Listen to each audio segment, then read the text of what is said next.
তো চালেনে চিকাৰ আপোনালোকে চিকাৰ জুবিন গাৰ্গ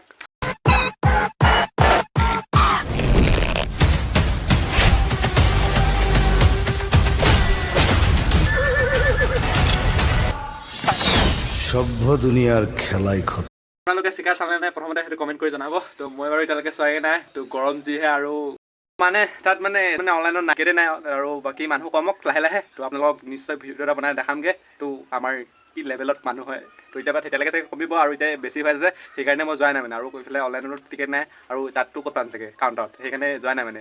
মানুহ অলপ কমক তেতিয়া যাম। এতিয়া মেইন টপিকটোলৈ আহোঁ।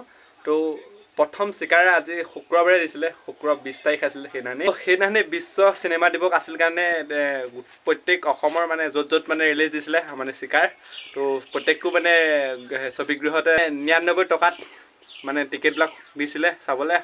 আৰু এই প্ৰথম দিনা আছিল মানে ইনকাম আছিল 32 লাখ টকা। আৰু আমি যদি প্ৰথম অসমীয়া চিনেমাবিলাক যোনদিনাখনি ৰিলিজ দিছিলে প্ৰথম দিনা মানে উপাৰ্জনটো যদি আমি চাবলৈ যাওঁ কিমান হয়, তো সেইদিনা প্ৰথম বিদুৰ ভাইখনে মানে ছবিগৃহত মুক্তি লাভ কৰোঁতে প্ৰথম দিনা সংগ্ৰহ কৰিছিলে 32 লাখ টকা।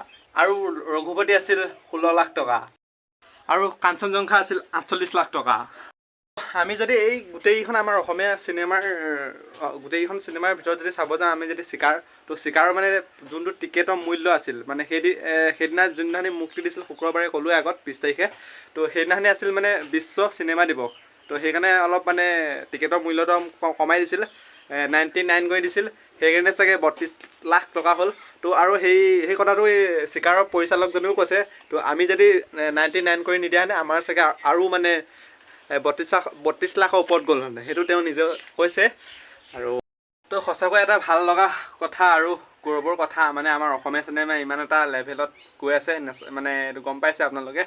তো সঁচাকৈ আপোনালোকে সকলোৱে আহক মানে চাওক, মানে ময়ো যাম চাগে আৰু আপোনালোকক দেখাম। তো আপোনালোকে যদি নতুনকৈ আছে চেনেলটো ছাবস্ক্ৰাইব কৰি ল'ব, তেতিয়ালৈকে মই ভিডিঅ' আপলোড কৰিম। তো নেক্সট ভিডিঅ' এটা হ'লে লগ পাম। ভিডিঅ'টো চাই কেনেকুৱা ক'লে কমেণ্ট এটা কৰি জনাব। আকৌ লগ পাম, বাই বাই।